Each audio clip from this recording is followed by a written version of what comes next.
Menurut sebagian riwayat, Sayyid Ahmad Ar-Rifai lahir hari Kamis pada pertengahan bulan Muharram tahun 500 di Umi Abidah, daerah yang berada di antara Basrah dan Baghdad, yang masyhur di Irak. Sebelum lahir, Ar-Rifai sudah dibanggakan oleh sejumlah ulama terkemuka kala itu, di antaranya Syekh Al-Kabir Tajul Arifin Abul Wafa, Syekh Mansur, Syekh Ahmad Humais dan lainnya. Garis keturunan Ar-Rifai bersambung kepada Nabi Muhammad SAW. Dari jalur Sayyidina Husain, cucu Rasulullah SAW. Lengkapnya sebagai berikut: Ar-Rifai bin Ali bin Yahya bin Sayyid Sabit bin Hazim, Ali bin Sayyid Ahmad bin Ali bin Hasan bin Rifa'ah, Al-Hashimi, Al-Maki bin Sayyid Mahdi bin Abil Qasim Muhammad bin Hasan bin Sayyid Husain, Ar-Ratli bin Sayyid Ahmad, Al-Akbar bin Musa As-Sani bin Ibrahim, Al-Murtatla bin Sayyid Musa Al-Kazim bin Sayyidina Jafar Sadiq bin Sayyid Muhammad Bakir bin Sayyid Zainal Abidin Ali As-Sujad bin Sayyid Husain bin Sayyidina Ali Amirul Mukminin dengan Sayyidah Fatimah binti Rasulullah SAW. Sedangkan dari jalur ibu, nasab Ar-Rifai bersambung kepada salah satu sahabat Nabi yang bernama Abu Ayyub Al-Ansari.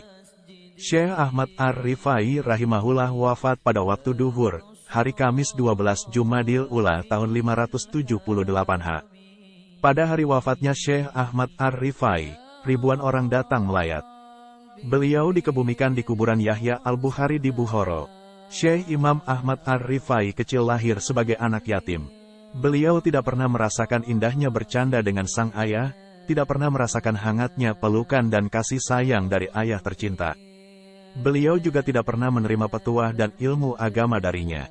Sebab, sang ayah telah dipanggil Ilahi Rabi ketika Ar-Rifai masih berada dalam kandungan. Hanya saja, hal itu tidak membuatnya kecil hati. Beliau tetap semangat dalam mencari ilmu. Sejak kecil, Ar-Rifai diasuh oleh pamannya, Syekh Mansur. Ar-Rifai belajar kepada pamannya tentang tarekat sufiyah, ilmu tasawuf, ilmu syariah dan hakikat. Bahkan Syekh Ahmad Ar-Rifai mendapat ijazah dari sang paman.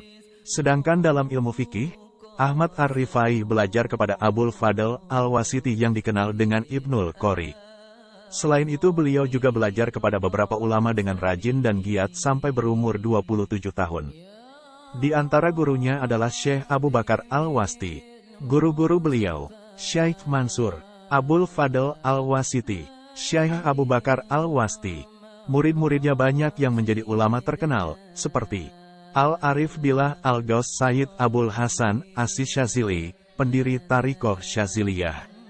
Al-Imam Al-Hafiz Abdurrahman Jalauddin As-Suyuti, salah satu ulama fiqh. Syekh Najmuddin, salah satu guru Imam Ad-Dasuki. Syekh Akil Al-Mundiji, Syekh Ali Al-Khawas.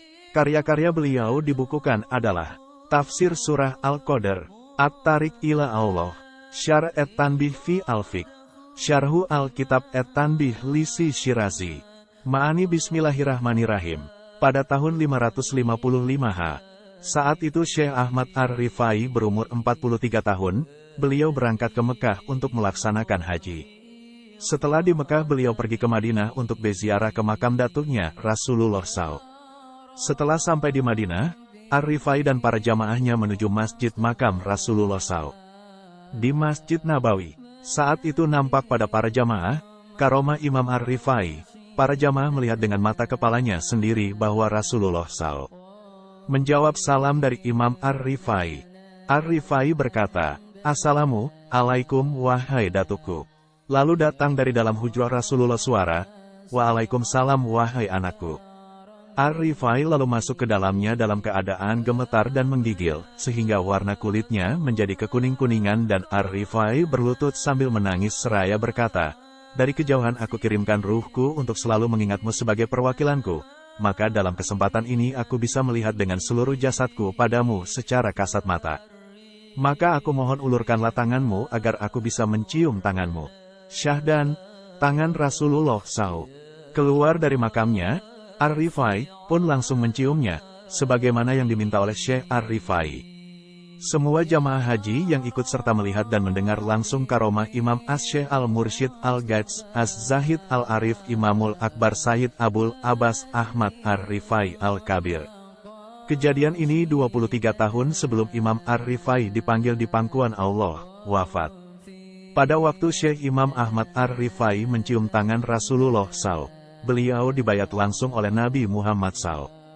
Rasulullah SAW berkata pada Imam Ar-Rifai, "Wahai anakku, pakailah selendang hitam dan naiklah ke atas mimbar lalu berkhutbahlah di depan para manusia. Bayat ini aku serahkan padamu dan kepada keturunanmu hingga hari kiamat." Lalu Syekh Ahmad Ar-Rifai keluar dan melaksanakan perintah dari Rasulullah SAW. Semua jamaah haji yang hadir saat itu mencapai 90.000 orang, semua menyaksikan langsung karomah dan pembayatan Syekh Ahmad Ar-Rifai. Di antara jamaah yang melihat langsung kejadian itu mulai dari para ulama, tokoh masyarakat, pejabat, dan masyarakat umum dari menengah atas hingga masyarakat bawah. Di antara ulama adalah Sultanul Aulia, As-Syekh Abdul Qadir Al-Jilani, Sayyid Adi bin Musafir As-Syami, As-Syekh Ali bin Hamis, As-Syekh Hayat bin Qais Al-Harani.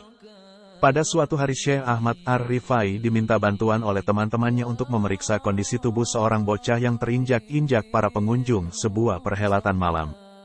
Saking semaraknya acara itu, para tamu bernyanyi, menari dengan riangnya, sehingga tidak terasa mereka telah menginjak-injak seorang anak kecil yang duduk di permadani. Hal itu baru diketahui pada pagi harinya setelah mereka lelah berjoget. Dan ketika diperiksa, ternyata anak itu sudah tidak bernyawa. Tentu saja tuan rumah kelimpungan. Maka dia meminta bantuan kepada salah seorang tamunya, yaitu Syekh Umar. Syekh Umar kemudian minta bantuan lagi kepada Syekh Ahmad Ar-Rifai, yang dikenal sangat zuhud dan menjadi panutan masyarakat. Syekh Umar banyak belajar pada Syekh Ahmad. Atas permintaannya itu, Syekh Ahmad Ar-Rifai kemudian salat 2 rakaat dan berdoa kepada Allah. Setelah itu ia berkata kepada anak tersebut, "Wahai anakku, waktu subuh telah tiba, bangunlah." Ajaib, anak itu bangun, seperti tidak pernah terjadi apa-apa pada dirinya.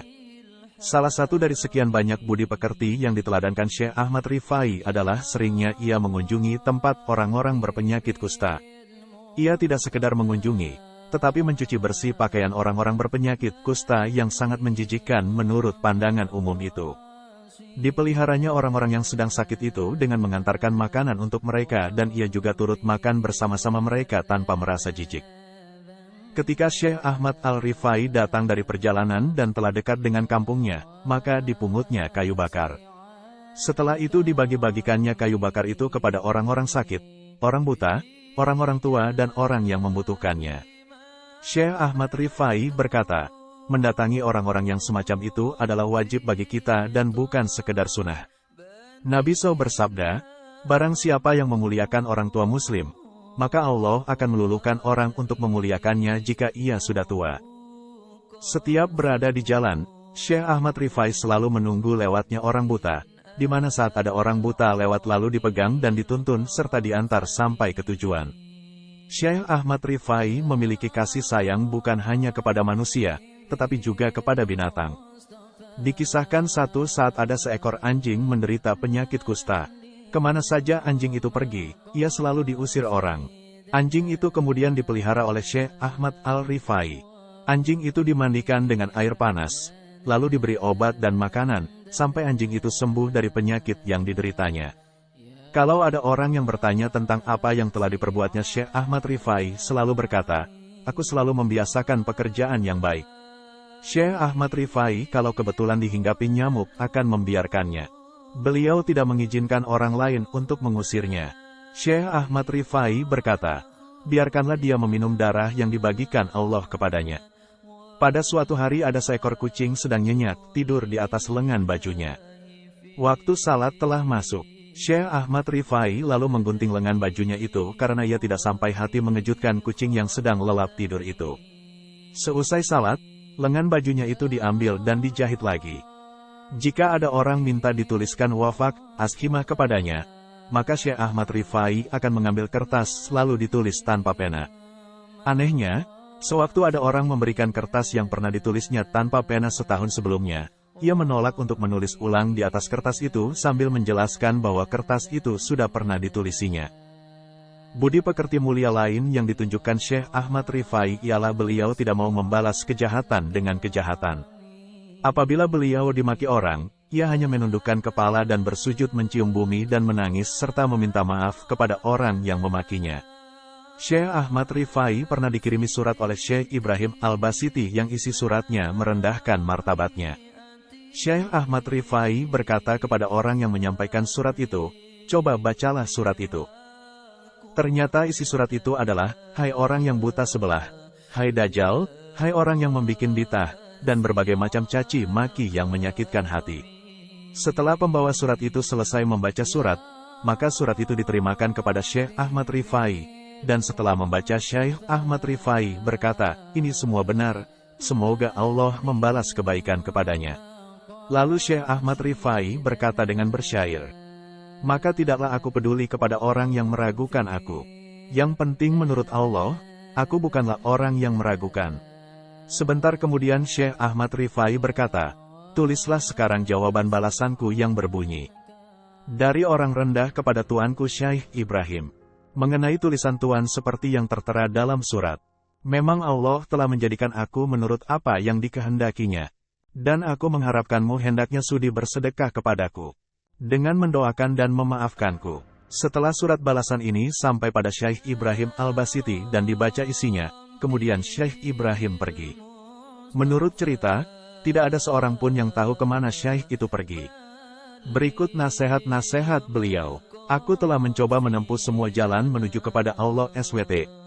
Namun tidak kutemukan jalan yang lebih mudah, lebih dekat dan lebih pantas selain dari kefakiran, kehinaan, dan kesusahan. Di antara tanda-tanda tenang bersama Allah SWT, adalah merasa resah ketika berada bersama orang-orang kecuali para wali. Sebab tenang bersama para waliullah berarti tenang bersama Allah SWT. Sesuatu yang lebih dekat dengan murka Allah SWT, adalah melihat, dengan penuh rasa bangga, pada diri sendiri, tingkah laku dan amal kebajikannya. Yang lebih parahnya lagi adalah meminta imbalan atas suatu amalan, ibadah. Seandainya engkau memiliki akal yang hakiki, maka tidak mungkin engkau akan condong berlebihan terhadap dunia, walaupun mungkin dunia condong kepadamu. Karena dunia adalah pengkhianat dan tukang bohong, ia selalu menertawakan orang-orang yang mencintainya. Barang siapa yang menjauhinya maka dia akan selamat, sebaliknya barang siapa yang condong mencintainya, maka dia akan terkena musibah karenanya. Dunia diibaratkan sebagai seekor ular yang gemulai jalannya, namun bisanya mematikan. Kenikmatannya mudah sirna, hari-harinya berlalu bagaikan hayalan. Maka sibukkan dirimu dengan bertakwa kepada Allah SWT, janganlah lalai untuk mengingatnya walau sesaat. Jika engkau belajar serta mendengar ucapan yang benar, maka ikutilah. Jangan engkau seperti orang-orang yang berilmu, tapi tidak mau mengamalkannya. Sungguh aneh orang yang tahu bahwa dirinya akan mati namun lupa akan kematian tersebut.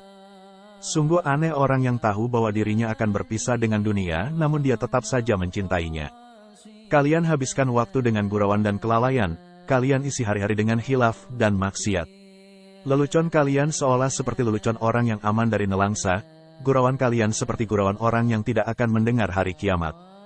Kalian seolah-olah tidak akan melihat kubur, dan terhadap orang yang menempatinya kalian seolah tidak memperdulikan. Apa yang kau makan akan habis, apa yang kau pakai akan rusak, sedangkan kembali pada Allah adalah keharusan yang menuntut, dan berpisah dengan yang dicintai adalah janji yang pasti tiba. Dunia awalnya lemah dan asing, sedang akhirnya adalah mati dan kuburan.